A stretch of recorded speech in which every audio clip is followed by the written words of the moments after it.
Experiencias paranormales, enigmas históricos, conspiraciones, leyendas urbanas, el mito de los ovnis y muchos otros misterios que perduran con el paso del tiempo forman parte de las voces del misterio. ¿Crees que estás solo? Siempre hay alguien al otro lado. Voces del misterio.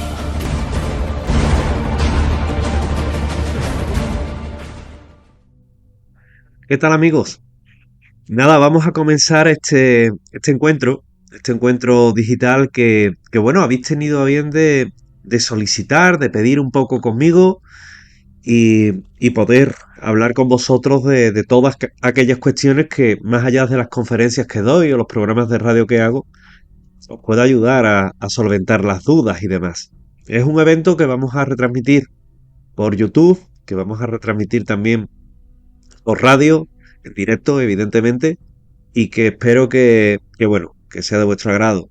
En principio no hay moderación de preguntas, por lo que también, bueno, pues se pide un poco de respeto y demás, ¿de acuerdo? Vamos a comenzar. Comenzamos con una primera pregunta que, en este caso, Ana Ferreiro, me indica que ¿cuál fue primer encuentro con lo paranormal? Bueno, mi primer encuentro con lo paranormal realmente fue a nivel de historias que narraban en el pueblo de mi madre, en Constantina. Lo he contado muchas veces sobre ovnis, sobre el fenómeno de la Ouija, la vasografía, el juego de la copa, que le decían allí. Y que la verdad es que rellenaron muchas partes de aquella infancia misteriosa que tuve. También recuerdo cómo mi tío nos contaba la historia de un becerro de oro que estaba escondido en alguna cueva de Constantina cercana al castillo, que bueno, que hacía un poco alimentar la imaginación de un niño, que imagínate, yo era pequeño, yo podía tener por aquel entonces, pues, 8 años, 6, 8 años, más no tenía. Y ya un poquito me contaban esas historias que a mí me resultaban apasionantes. En la Sierra Norte, que además hay lugares tan emblemáticos como la propia Constantina, el pueblo de mi madre, con ese Cerro del Negrillo, donde está la instalación militar o incluso donde están los viejos barracones de la mina, donde se han vivido muchos fenómenos paranormales. Joaquín Martínez me comenta en una segunda pregunta, ¿qué te motivó a comenzar a investigar temas de misterio? Bueno, pues la verdad es que un buen día pasas de estar leyendo temas de misterio a contactar con investigadores de Sevilla, en mi caso con Ignacio de Arnaude, a raíz de una información que me llega trabajando ya en medio, aunque en menor medida, sobre un avistamiento ovni en todo lo que es la zona de la campiña de Sevilla, y a partir de ahí empiezo a investigar muchísimo a nivel ufológico. Creo recordar que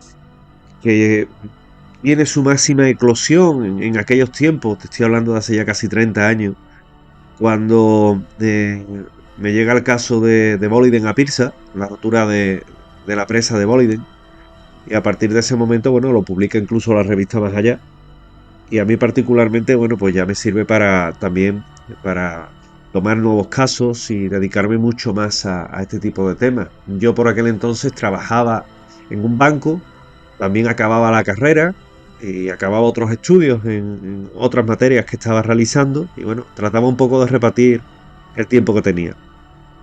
Cristina Machuca me pregunta, ¿cómo describirías tu enfoque de investigación en comparación con otros investigadores de lo paranormal? Bueno, yo realmente trato de no compararme con nadie y aprender de lo bueno que hay. Yo tengo vocación científica, es decir, eh, he estudiado varias cosas, ¿no? Pero estudié ingeniería técnica industrial, teniendo previamente el título de técnico especialista en electrónica industrial. Luego estudié relaciones laborales, luego estudié periodismo y la verdad es que tengo vocación, evidentemente, científica. Entonces, yo siempre he querido investigar tratando de aportar algo a los fenómenos que a mí me describían. Si había una casa encantada, no solo iba a la casa encantada con una grabadora y una ouija. cosa que yo no he hecho hasta muchos años después, casi hasta hace 4 años. Yo iba con ordenadores, con cámaras térmicas, con cámaras de visión nocturna, con detectores de presencia. Te estoy hablando del año 99. Claramente yo, evidentemente, eso a mí no me inspira a Dios para decirme que tengo que investigar así. Yo me miro en un espejo, que era el de José Luis Tejada, un buen amigo, y a mí particularmente yo quería investigar de esa forma. Entonces, eso fue lo que hice. Lo que sí te digo es que siempre tengo la mente abierta. Nunca rechazo un sistema de investigación. Los pruebo, los trato de analizar, los llevo a la práctica. Evidentemente confío en una sesión de psicofonías convencional, es decir, con grabadores y demás, pero como técnico en electrónica industrial, te puedo decir que luego también abro la mano a técnicas como la Spirit Box, la Spirit Radio. La Spirit Radio está última desarrollada aquí en Sevilla y que nos ha dado un resultado espectacular y que evidentemente nadie te puede explicar mejor que yo cómo funciona esa máquina, puesto que yo fui parte activa del desarrollo de esa máquina, ¿no? Luego con la Spirit Radio, por ejemplo, es que nosotros hemos llegado a fabricar Spirit Radio. Las practicamos siempre con una jaula de Faraday. Es decir, sistemas que luego escucho por ahí gente que analiza la Spirit Box, que analiza la Spirit Radio, que no tienen ni idea, no tienen ni papeles, y que, bueno, lo hacen revestidos de una toga casi de santidad, ¿no? Lo que dicen es ley, cuando lo que dicen es, en muchos casos, un grave error, ¿no?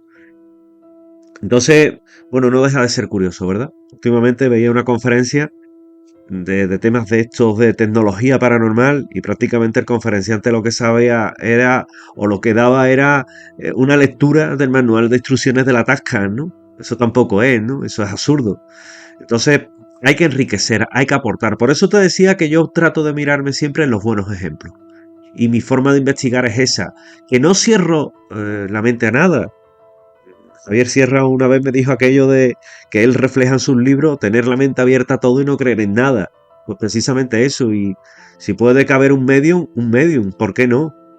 Es que solo vamos a permitir que los medium tengan credibilidad, entre comillas o sin comillas, en un programa de televisión determinado. ¿Es que acaso el resto no puede trabajar con medium que sean también buenos? ¿Acaso solo vale lo que vemos en televisión? ¿Acaso aquel que practica transradio, la transradio es válida en la tele, pero no es válida cuando se aplica la misma técnica en una investigación? Seamos serios, por favor. Un poco esa es mi línea. Nos vamos a otra pregunta, Pedro. Pedro Chévez, que pregunta, vamos a ver, que se ha bajado. ¿Cuál es el caso más impactante en el que has trabajado? Bueno, el más impactante por la popularidad que tuvo fue el de Viandas. El caso del restaurante Viandas. Que fue muy polémico luego porque dijeron que era mentira. Pero claro, que te digan que es mentira a 500, 600 kilómetros de distancia sin haber investigado realmente dentro, habiendo pasado unas horitas y de aquella forma, eso es absurdo, ¿no? Que te digan, no, es que un policía me ha dicho que es que allí no pasa nada. Es que el policía está absolutamente equivocado, porque entre otras cosas ese policía vivía en Madrid y no puede pretender resolver un caso desde la distancia. Yo te puedo decir que yo el año pasado estuve investigando ese caso y reinvestigando con compañeros de la tele y nos estuvieron contando testigos presenciales hechos extraños. Un restaurante, yéndome a la historia, que su propietario, Javier Pérez, en el año 2001 más bien, nos dice que tiene un fantasma en el restaurante y que si nos atrevíamos a investigarlo. Y le decimos que sí, que por qué no. Y a partir de ahí desarrollamos una investigación de 1 año y 8 meses metido allí. Nosotros nunca cobramos por una investigación. Nada, cero. Y tampoco aceptamos, no, la voluntad, nada, cero. Y vivimos experiencias muy fuertes. Y experiencias que la verdad es que son muy interesantes, ¿no? Y incluso, fíjate, hay un dato polémico que dijeron que es que un camarero había dicho que es que el caso era mentira. Y luego eso se saca, porque evidentemente lo dijo, y es cierto.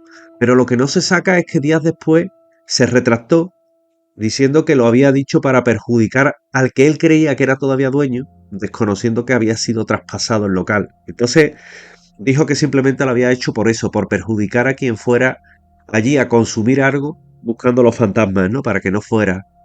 Y el chaval lo confesó, lo hizo por perjudicar, pero entiendo que todo eso lo único que hace es ensombrecer, ¿no? Un caso que es muy bueno, un caso en el que siguen pasando cosas y un caso en el que os garantizo que nosotros vivimos allí días, noches, tardes, madrugadas de auténtico infarto y donde grabamos todo tipo de orbes, psicofonías, vimos sombras. Recuerdo todavía a Luis Mariano Fernández, mi gran amigo malagueño, como grabando con él vimos una sombra pasearse delante de nosotros y esta está grabada. Es decir, hay tantos testigos que la verdad hacen de este caso uno de los casos más importantes, no solo de Sevilla, sino de España. Seguimos un poco con vuestras preguntas y demás. Rafael Muñoz, que pregunta ¿cuál es la relación entre ciencia y paranormal? Bueno, la verdad es que es como el agua y el aceite, ¿no? Se llevan bastante mal. ¿Para qué te voy a engañar? Porque la ciencia siempre va a tratar de demostrar, de reproducir un fenómeno paranormal, cuando un fenómeno paranormal no tiene reproducción posible. Es complicado, es muy difícil. Es muy difícil, es muy complicado. Yo reconozco que hasta cierto punto, cuando nos encontramos en una tesitura de este tipo, pues me gusta contar con los propios científicos a los que traigo, pero ellos siempre van a decirme aquello de, no, venga, me tienes que, vamos a ver el fenómeno, yo quiero que de aquí a 20 minutos ocurra. Y claro, tú eso no tienes forma de decirlo, ¿no? Eso es imposible eh, que tú lo puedas un poco decir a ciencia cierta, ¿no? Porque es que entre otras cosas es imposible, como te comentaba. Que cuándo puede ser, cuándo no puede ser, ¿no? Como yo suelo decir muchas veces, pues mire usted, un fenómeno paranormal es atemporal. Como atemporal que es, no podemos decir, oiga usted, es que se va a producir dentro de media hora. Eso sería, tendréis que convenir conmigo, que eso sería prácticamente una locura. Y entonces, bueno, pues procuramos siempre, por todas las vías posibles, que el científico también trate de comprendernos un poquito, trate de entendernos, ¿no? Que comprenda, que sepa que nosotros somos los primeros que deseamos, que queremos que un fenómeno pudiera manifestarse cuando nosotros lo deseamos, ¿no? Nos ahorraría muchísimas horas de investigación. Investigación baldía. Sin embargo, no es así. Por tanto, es una relación tensa, hay que decirlo. ¿Cómo crees que ha evolucionado el interés público por el misterio en estos últimos años? Que pregunta Genoveva García. Bueno, pues la verdad es que muy bien. Gracias a muchos programas de radio, de televisión que hay, pues la verdad es que esto se ha popularizado muchísimo y son muchísimas las personas que por fin pueden disfrutar del misterio sin que parezca que era un tema marginal, ¿no? Se ha dignificado. Creo yo que el misterio era el gran desconocido. Y bueno, programas como Cuarto Milenio, por ejemplo, como los de Discovery Max, como el que yo mismo puedo hacer aquí en Andalucía, ¿no? Con muy pocos medios, te lo garantizo, con casi nulos medios. Dignifican porque es un trabajo honrado, es un trabajo que trata de llegar a la gente y hoy día lo vemos en nacionales, lo vemos en plataformas, lo vemos en cadenas locales, en radio, en prensa. A Dios gracias, pero que no se nos olvide esto, ¿eh? Que detrás de todo esto hay un trabajo muy duro. Un trabajo muy duro que quita horas a los que no nos dedicamos al misterio. En mi caso yo me dedico al periodismo normal. La verdad es que es muy complicado, ¿eh? Nos vamos con otra pregunta. Pregunta Pilar Rodri, que nos dice aquello de ¿qué papel juegan las experiencias personales en tu trabajo como investigador de lo paranormal? Muchas, eso es muy importante. Porque date cuenta que las personas que son las que se atreven a contarte lo que han vivido son las que realmente te van a decir qué pasa y qué no pasa en un determinado sitio. Sin ellos, todo es especulativo. Te pueden decir aquello de allí hay una casa encantada. Bueno, vas, grabas, no grabas nada, no tienes nada. Te tienes que volver con las manos vacías hasta que consigas algo. Sin embargo, si hay testigos que te cuentan sus experiencias personales, todo eso enriquece un caso y también sirve para tener mayor documentación sobre lo que se está viviendo. Por tanto, es básico, pero en cualquier apartado del mundo del periodismo, ya no solo de misterio, cualquier otro, va a ocurrir lo mismo. Nos vamos con Alejandra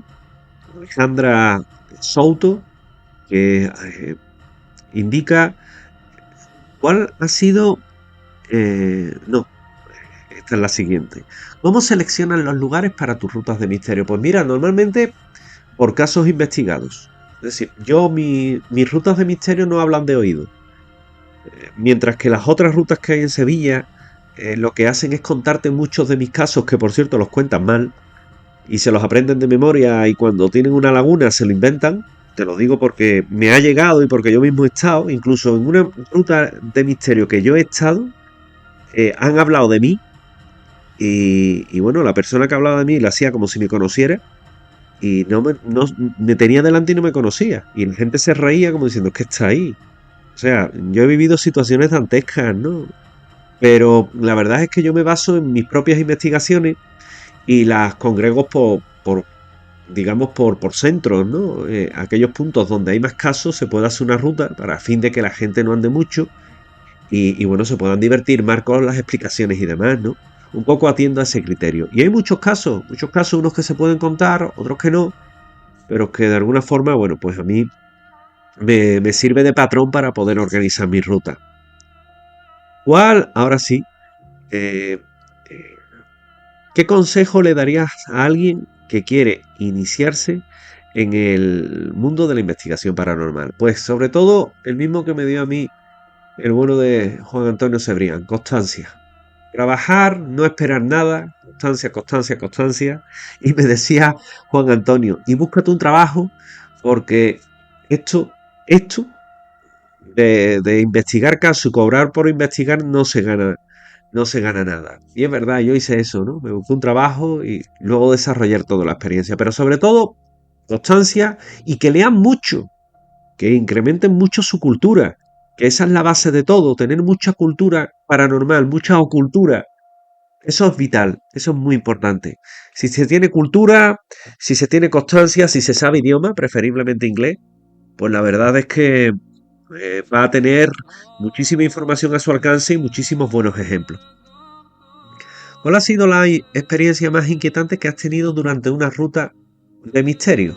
Que me pregunta, en este caso, Marcos Manuel. Marcos. La más inquietante, un día que salió una... Bueno, me ha pasado varias veces, pero te podrías reducir en una, que una chica vino a una ruta, yo puse una de las máquinas a funcionar y la máquina pues le dijo partes de su vida, como por ejemplo un hermano que se había muerto.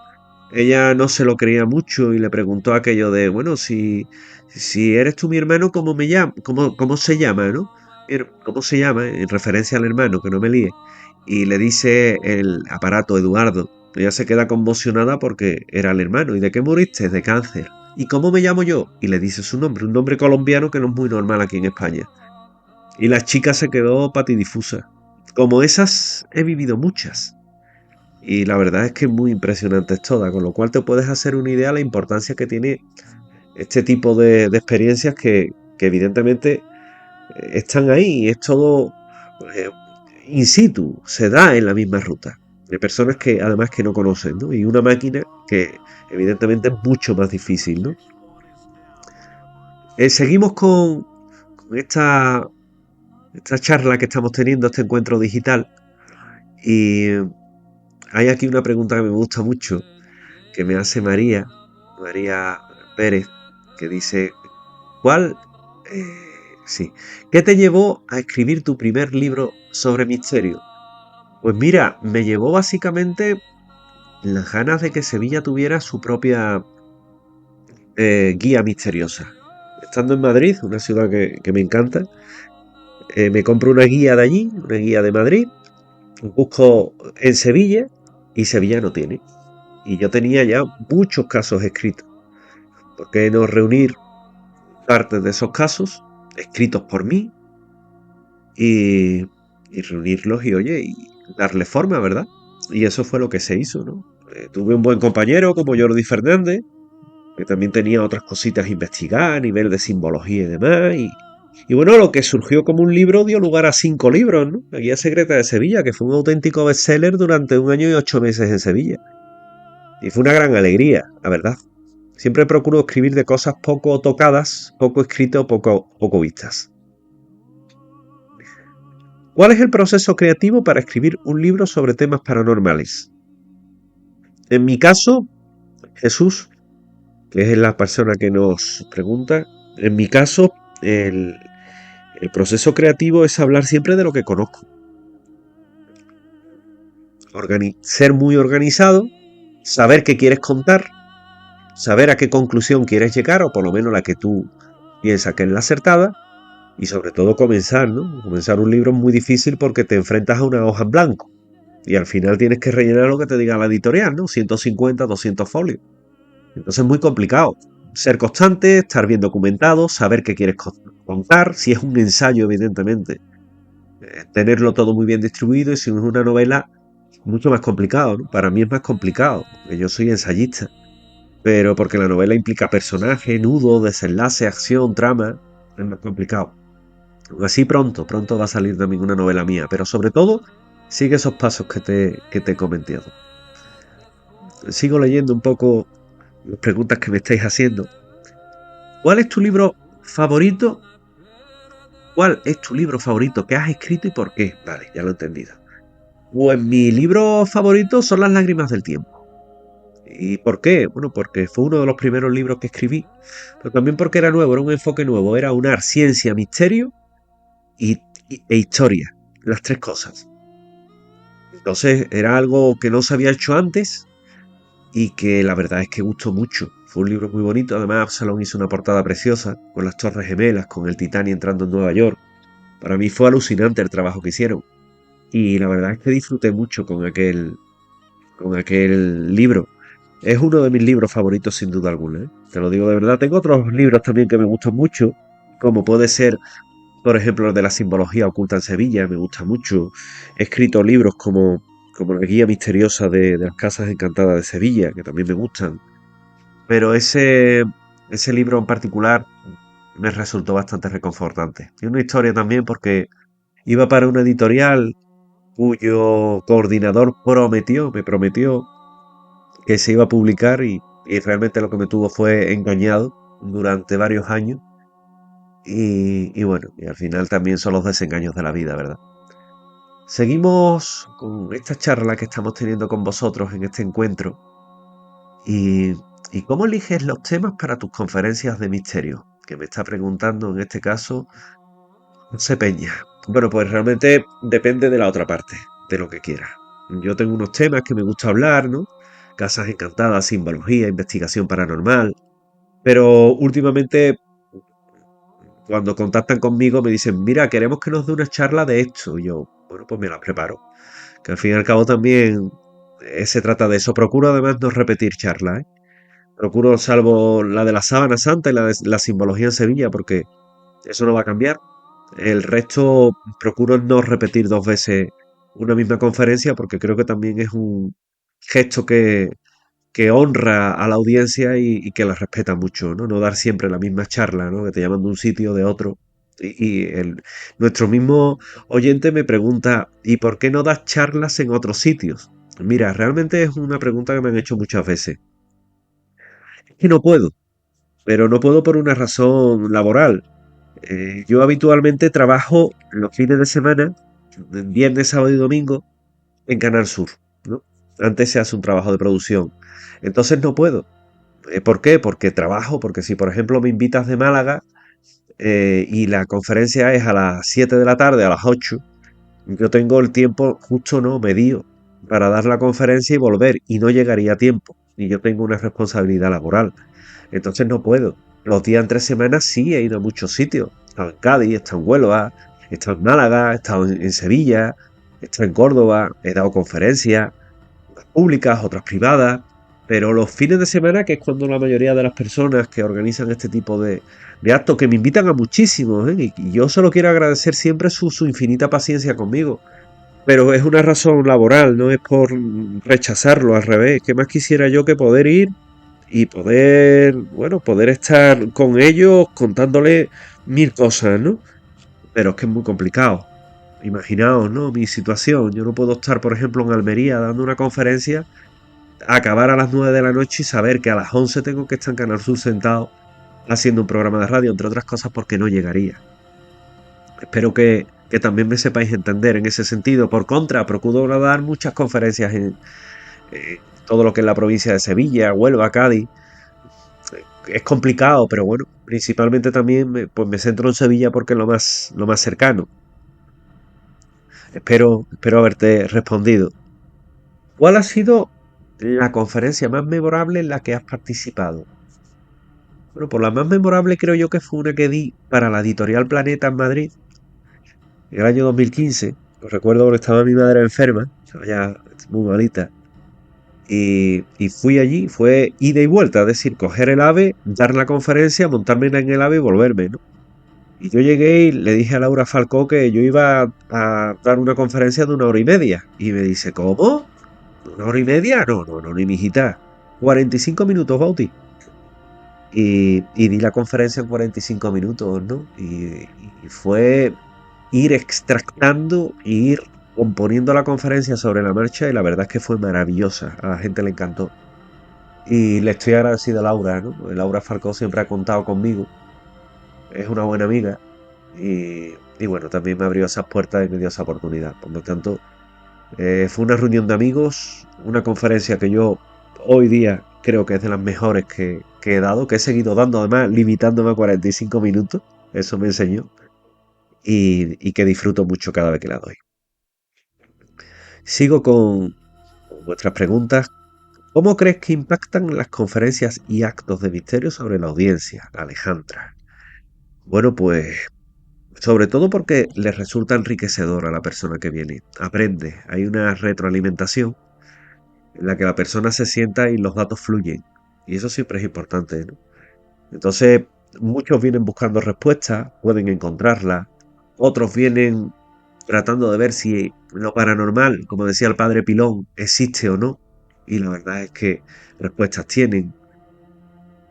Yo creo que cada persona, en función del auditorio que se tiene y de cómo vienen, se tienen diferentes opciones, diferentes posibilidades, ¿no? Diferentes respuestas. Y creo que bueno, que ellos son, las personas que vienen, son los que saben encontrar ese saber, esa moraleja, esa enseñanza en en cada conferencia. Muchas veces se acercan, que quieren formar parte de las investigaciones. Yo he de decir que muchas veces me he llevado a gente. Unas veces se han quedado en el equipo, otras veces que no han vuelto porque han sido bastante latosos. Y bueno, en cualquier caso, eso es la vida misma, no pasa nada. Pero bueno, también hay que mantener unas formas, ¿no? Pero creo que la gente se enriquece.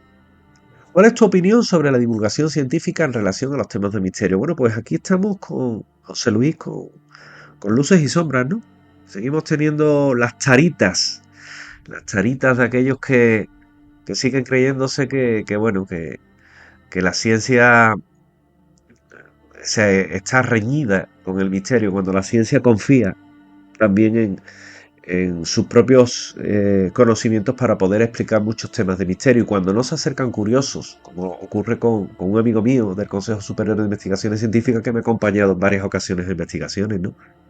Pero en general sí es verdad que es un poquito la huella del aceite, lo decía antes. No obstante, bueno, pues cada vez se procura llevar más ciencia al misterio, por lo menos por parte de los que estamos en el misterio. ¿Qué te inspira a continuar investigando y escribiendo sobre lo paranormal? Pues principalmente porque me gusta Andrea, me gusta muchísimo. Entonces, mientras que pueda, lo sigo haciendo, porque hay mucho que contar todavía. Y porque creo que hay cosas que se deben de saber y popularizar, que a lo mejor predico en el desierto. Bueno, pues predico en el desierto. Pero por contra, es muy satisfactorio y muy enriquecedor. ¿Cómo ha sido la recepción de tu trabajo entre los investigadores de lo paranormal? Bueno, pues luces y sombras, John. Luces y sombras. Hay algunos que les gusta mucho y bueno, prácticamente te fríen a preguntan, te ven, te abrazan, y te dicen que ha sido el trabajo que has seguido, y hay otros que no le inspira nada, que esto es mentira, eso lo inventáis todo, tú y todos los demás que os dedicáis a esto, ¿no? Entonces un poco esa es la recepción que siempre se va a tener. No se puede gustar a nadie y no se puede pretender gustar a nadie. ¿Cuál ha sido tu mayor logro como investigador de lo paranormal? Yo no mido la vida en el misterio como un logro. Mi mayor logro es enseñar a las personas, enseñarle cosas nuevas, enseñarle cosas del mundo del misterio. Ese es mi mayor logro. Yo tengo premios, cierto, muchos, pero a esos no le echo cuenta. Porque además los premios también son compartidos con mis compañeros que muchas veces han venido conmigo. Entonces, principalmente el poder enseñar, marcar un camino. Ahí está la grandeza del misterio. Y no esperar nada, ¿eh? ¿Cómo mantienes un equilibrio entre la investigación de lo paranormal y tu vida personal? Uy, pues con mucha comprensión por parte de mi mujer, de mis hijos, y te iba a decir de mis hijos, ¿no? De mi hijo y de mis hijos gatos, ¿no? De mis gatitos, ¿no? Con mucha comprensión, saben que me dedico a esto y muchas veces la balanza está desequilibrada. Le he robado muchas horas a mi familia y ello me ha creado algún que otro problema, ¿eh? Pero al final te das cuenta de lo que significa la palabra amor y te das cuenta de lo que es el cariño, ¿no?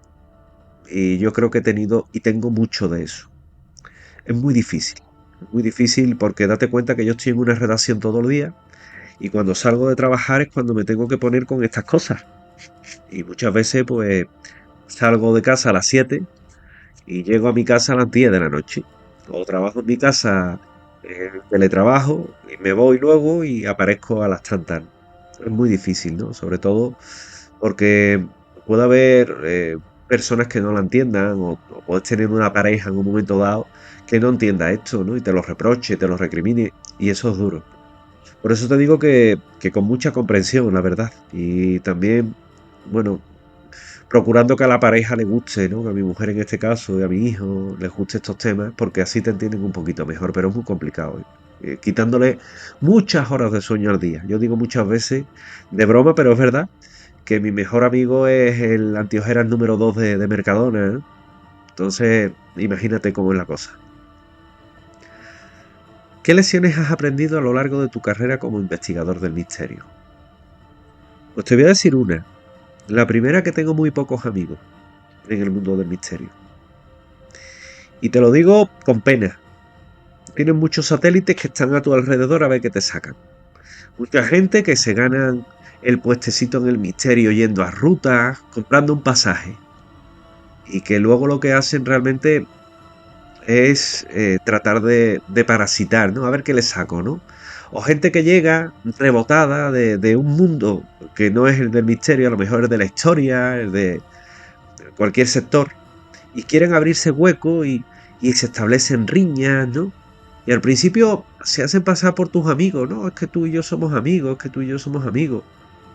Pero realmente con el tiempo te das cuenta que no hay amistad, que esas personas se han acercado a ti porque además son tan desagradecidas que pueden llegar incluso a decirlo en petit comité, ¿no? No, yo me he arrimado a este a ver qué le saco, a ver qué. Entonces te llevas eso, ¿no? Luego, gente muy traicionera que, que se ha arrimado también a ti y por la delante tuya, por la cara, muy buena cara y por la espalda te apuñala. He aprendido a tener pocos amigos, pero buenos. A los amigos no se les parasita, no se les chupa la sangre. No se les trata de sacar siempre o se les hace un favor por luego cobrártelo. Se es amigo de alguien porque realmente la sientes o lo sientes. Entonces, eso he aprendido, ¿no? En el mundo de la investigación de lo paranormal. Eso he aprendido y créeme que lo he aprendido con amargura, ¿eh? Y luego también he aprendido que los pocos amigos que se tienen son muy buenos. Son muy buenos y esos pocos amigos te pueden dar también mucho y dar muchas satisfacciones, pero sobre todo he aprendido algo. A tener siempre la perspectiva del día a día. A tener siempre la cabeza muy centrada. A contar siempre la verdad. A contar siempre la verdad de lo que hay en un determinado lugar, en un determinado sitio. A que cuando se va a un lugar encantado, contar lo que hay. Si pasa algo, pasa. Si no pasa nada, no pasa nada. Hay quien me dice, es que tú publicas un caso cada semana. Efectivamente. Mire usted, es que yo llevo 35 años metido en esto. Llevo más. Pero venga. Y evidentemente, cuando uno está metido en esto, tiene mucho que contar. Todas las semanas investigo un caso. Todas las semanas me cuentan cosas. Y evidentemente yo todo lo que cuento no lo he investigado directamente. Hay otras veces que lo que se puede contar es únicamente un testimonio de un señor que ha visto un ovni en una carretera a las 2 de la mañana en yo qué sé, en Aracena. Que yo no iba a estar allí en ese momento. Y cuentas esa experiencia. El factor testigo que antes me preguntabais. Eso es importante. Por eso, bueno, pues es algo que tienes también que tener muy en cuenta, ¿no? Y que de alguna forma todo esto enriquece y enriquece muchísimo. ¿Qué impacto crees que ha tenido tu trabajo en la sociedad? Uy, ojalá lo supiera, Javier. Javier León, ojalá lo supiera, no lo sé. Recojo mucho cariño en la calle. Muchas personas que dicen que me leen, que me han servido en muchas ocasiones de testigos porque me han contado sus casos. Otros que durante la pandemia me decían, me salvaste la vida en la pandemia con el programa de radio, con los libros. Eso es bueno, eso es cariño. Eso te está diciendo que la persona que te sigue realmente está ahí y que eso es impagable, ¿no? Por tanto, no sé la repercusión, no sé el impacto que ha tenido realmente, ¿no? Pero lo que sí te puedo hablar es del cariño. Muchas personas tienen mis libros, los leen, han aprendido cómo investigar, han aprendido más del mundo de lo paranormal. Al fin y al cabo se les ha dado cultura, ¿no? Cultura del misterio. Y eso siempre es bonito, es positivo. De nuevo, Javier, ¿qué opinas sobre la creciente presencia de lo paranormal en los medios de comunicación? Bueno, lo comentaba antes, ¿no? Lo comentaba antes. Gracias a Dios, pues, hay programas de misterio que mantienen el misterio en todo lo alto, valga la redundancia, y que gracias a un excelso trabajo, pues está haciendo una labor muy importante. Pido disculpas por la tos y por mi voz tomada, pero acabo de salir de un resfriado. De hecho, veréis que esta charla no tiene imagen porque realmente mi cara es hoy día un poema. Y es por eso por lo que pido disculpas, ¿no? ¿Qué opinas? ¿Qué opinas de la tecnología y de cómo ha cambiado sobre la forma en la que investigamos lo paranormal? Bueno, pues si por alguno fuera, todavía investigaríamos con una ouija y y con una grabadora. Y también si por alguno fuera, lo único bueno que se hace en España a nivel paranormal es lo que ellos investigan, ¿no? Aunque sea lo más increíble del mundo, pero venga. Mira, la tecnología es muy importante, ha llegado para quedarse y ha llegado para ayudar. Hoy día, quien no sepa cómo funciona un K2 o quien rechace cómo funciona un K2 dentro de la investigación paranormal es que es un ignorante. Yo he estado en zonas de casas encantadas sin un solo cable, sin wifi en medio del campo, y justamente cuando se ha producido una anomalía electromagnética ha habido una bajada de temperatura, un fenómeno de termogénesis, e inmediatamente después han empezado a escucharse pasos y a grabarse psicofonías. Todo eso demostrable, ¿eh? ¿Qué te quiero decir con esto? Pues que en muchas ocasiones critican los que no practican. Critican los que lo que vale es irte a un sitio, tirar cable y 4 cámaras y venga a monitorear. Luego no le puedes hablar de, no, es que tú haces una experiencia de aislamiento, que es lo más subjetivo del mundo. Eso sí vale. Eso sí vale. Eso es lo mejor del mundo. Pero que tú cojas un aparato y hagas una sesión de transradio, eso no vale. Que tú hagas una sesión de psicofonías abiertas y una sesión de psicofonía cerrada, eso no vale tampoco. Que tú hagas en un momento dado un barrido con cámara térmica, no, eso tampoco vale, es que la cámara térmica solo vale la nuestra. Vamos a ver, si en muchos casos de eso habéis aprendido de nosotros. Es que esto es la típica mentira que se repite tanto para ver si se convierte en verdad, ¿no?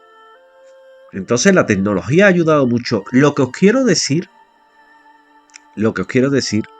es que procuréis siempre ser objetivos con vuestro trabajo y con el trabajo de los demás.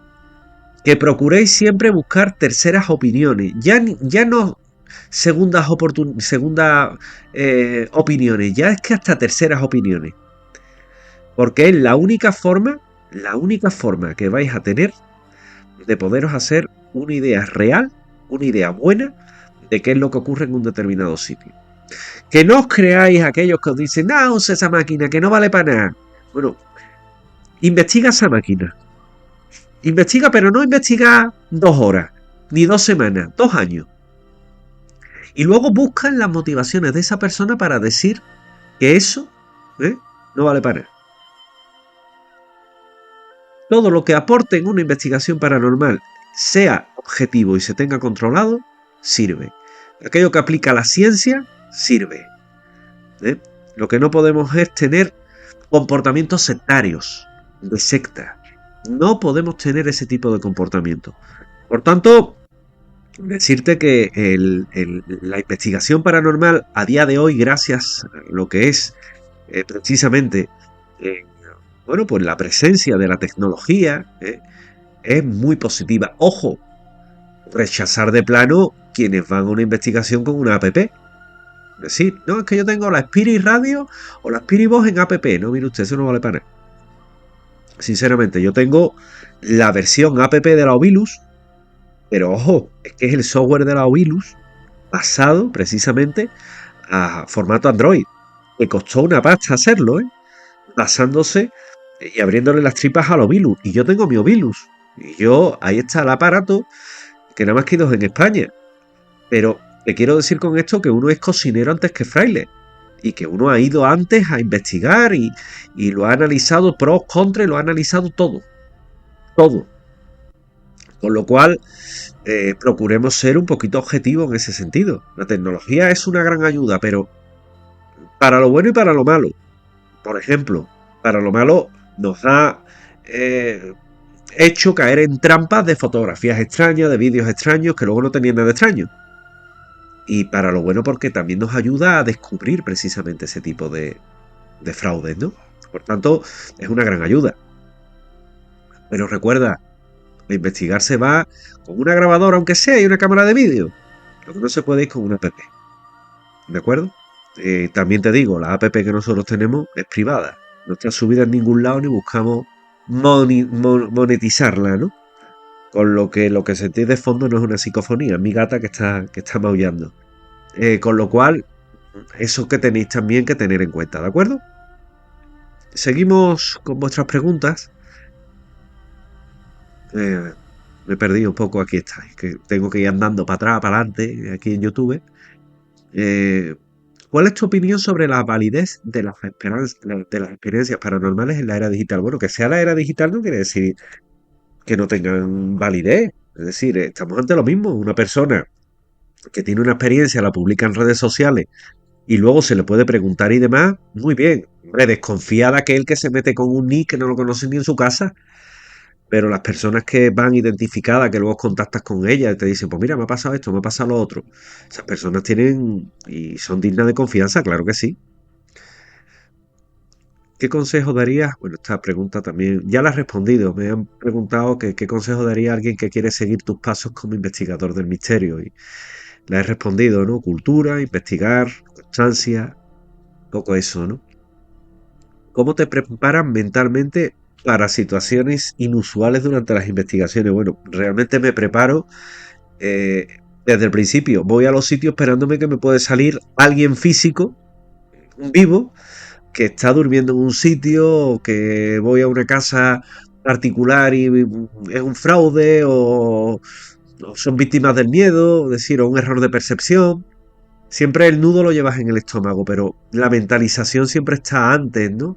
Tampoco esperas encontrarte allí con el hombre del saco, ¿no? Entonces no vas a ningún sitio. Pero sí es verdad que tienes que tener la fortaleza, ¿no? La fortaleza mental. ¿Qué te hace sentir más vivo en tu trabajo como investigador de lo paranormal? Pues mira, sobre todo poder ayudar a la gente.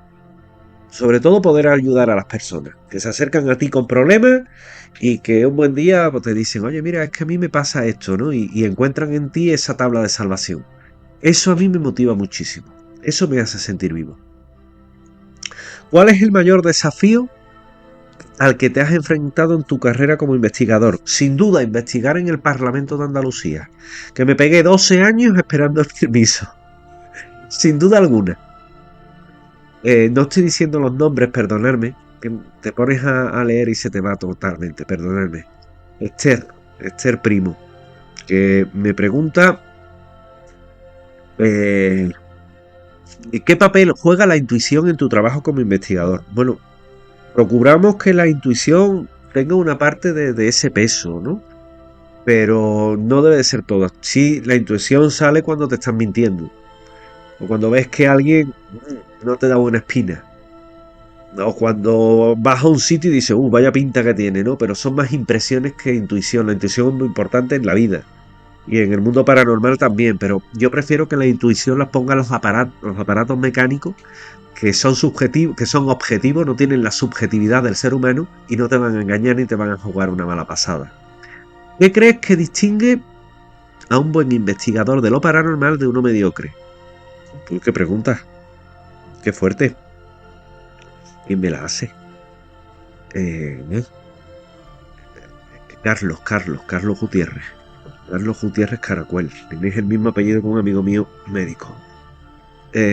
Bueno, principalmente que el investigador honesto, un buen investigador busca siempre la verdad y va siempre al final de todo y documenta y saca conclusiones y las expone y expone su trabajo muchas veces libre, sin cobrar nada. Y el mediocre, bueno, se precipita, va a lo espectacular, hayamos grabado una psicofonía, nos vamos, no ofrece conclusiones, no sigue un caso. Muchas veces veis gente que va a un sitio por televisión que se investiga en un lugar, pero luego no hay un seguimiento del caso, luego no se ha seguido, luego no se ha estado sobre él. Nosotros llevamos, por ejemplo, en el Sanatorio de los Muertos llevamos yendo 6 años. Es decir, 6 años investigando. Yo llevo más tiempo, yo llevo desde el año 2001 llevo yendo allí. Es decir, eso es lo que distingue y sobre todo que la verdad siempre resplandece. ¿Qué crees que distingue? Esta ya la he leído. ¿Cuál es tu opinión sobre la espiritualidad y su relación con los fenómenos paranormales? Bueno, es muy directa, está muy ligada, ¿no? Sobre todo si te llevas la espiritualidad al espiritismo y crees en la presencia de seres que sobreviven a la muerte bajo otras formas de existencia. Tengo muchos amigos espiritistas y medium, y la verdad es que hay un componente muy fuerte, hay una ligación muy fuerte entre ambas cosas.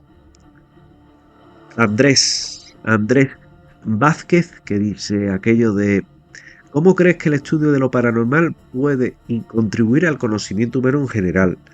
Pues principalmente aportando todo lo que es conocimiento en ramas que se desconocían y que sin embargo ahora se está teniendo un mayor calado.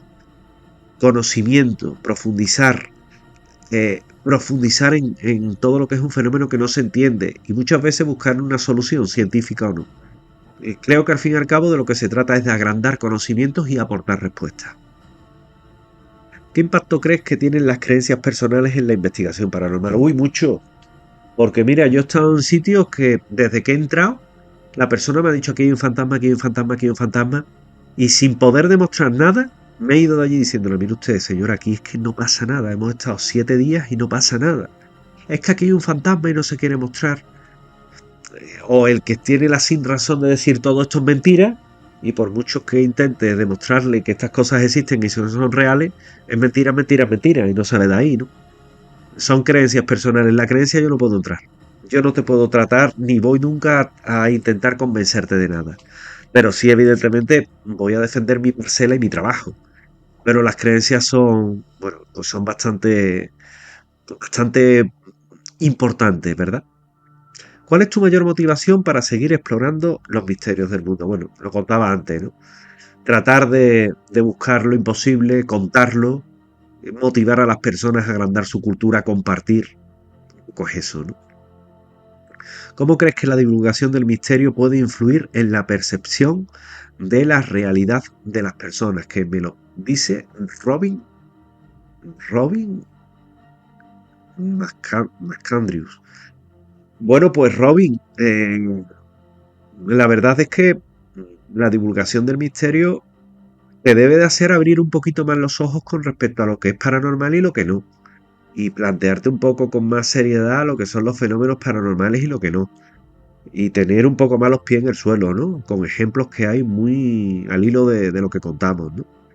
Un poco es eso, ¿no? La percepción, evidentemente, te la hace el tener, bueno, pues un mayor grado de saber en temas misteriosos, ¿no? Que es un poltergeist, que es una casa encantada, a qué puede ser un ovni. Por ejemplo, cuando se aparecían los Starlink, todo el mundo, un ovni, un ovni, un ovni, por la novedad, ¿no? Y anda, una flotilla de ovnis, ¿no? Y luego te das cuenta de que eran los Starlink, ¿no? Por eso te digo que la divulgación del misterio influye en la percepción. Una vez que tú te enteras que 20 puntos de luces en el cielo en formación no es una flotilla de ovnis, que son los Starlink, ya te lleva a tener conocimiento de ese caso. E igual con las casas encantadas o los fenómenos de este tipo. Es importante, ¿no? Que se tenga esa especial connotación con lo que es la divulgación del misterio, cómo lo aplicas a la realidad diaria, ¿no? Alejándote de misterios del más allá y demás, o una casa encantada que dicen, no, es que mi casa está encantada. ¿Por qué? Porque mire usted, las luces se encienden y se apagan, y luego vas a su casa, te vas al enchufe y te da en un momento te da tensión y en otro no. ¿Eso qué indica? Pues que hay un problema en la corriente. Abres el cajillo de la luz y ves que hay un cable que está pelado, que hace mal contacto. Se lo arreglas y se acaba el fenómeno. Y otras veces al revés, otras veces personas que han incluso fotografiado una presencia en su casa y que analizada la foto no puedes decir que es mentira. Es decir, te viene a dar ese conocimiento que falta. Finalizamos. Última pregunta, la número 40. ¿Qué mensaje o enseñanza te gustaría transmitir a tus seguidores y a aquellos interesados en el mundo del misterio? Que me lo está diciendo Miguel Ángel L. Miguel Ángel, pues la verdad es que el mensaje es que seamos un poquito más abiertos a todo. Que estamos 2 días en este mundo. Que nos incrementemos la cultura que tenemos, que procuremos llevarnos bien con la gente, que no entremos en polémicas absurdas, que nos alejemos de aquella gente que es tóxica, que aprendamos del misterio, que hay muchas cosas bonitas dentro del misterio, que con el misterio aprendemos historia, aprendemos leyenda, aprendemos ciencia, que una vez que tenemos esos conocimientos los compartamos, que los contemos y que al fin y al cabo te aprenda un poquito a ser mejor persona, ¿no? Te lleva a ser mejor persona. Que huyamos de los intereses, de las críticas, de las personas que mienten, que difaman, solamente porque les mueve un odio personal, que simplemente huyamos de todo eso y procuramos enriquecernos a nosotros mismos y que seamos con ellos mejores personas. Os garantizo que merece la pena, y merece la pena mucho. Señores, hasta aquí hemos llegado. Casi 1 hora respondiendo a vuestras preguntas. Os agradezco infinitamente que hayáis estado conmigo hoy. Espero que os haya resultado también grata esta charla y nos vemos, por supuesto, en un próximo encuentro. Muchísimas gracias y nos vemos siempre aquí, en el mundo del misterio, que es lo que más nos gusta. Un abrazo. Abre tus oídos. Se escuchan sonidos extraños. Susurros del más allá invaden tu radio. La historia y el enigma se abren paso a través de las ondas. Los especialistas más experimentados se reúnen cada viernes en esta sintonía. Únete a nosotros, amante de lo desconocido. Voces del misterio. Tu voz.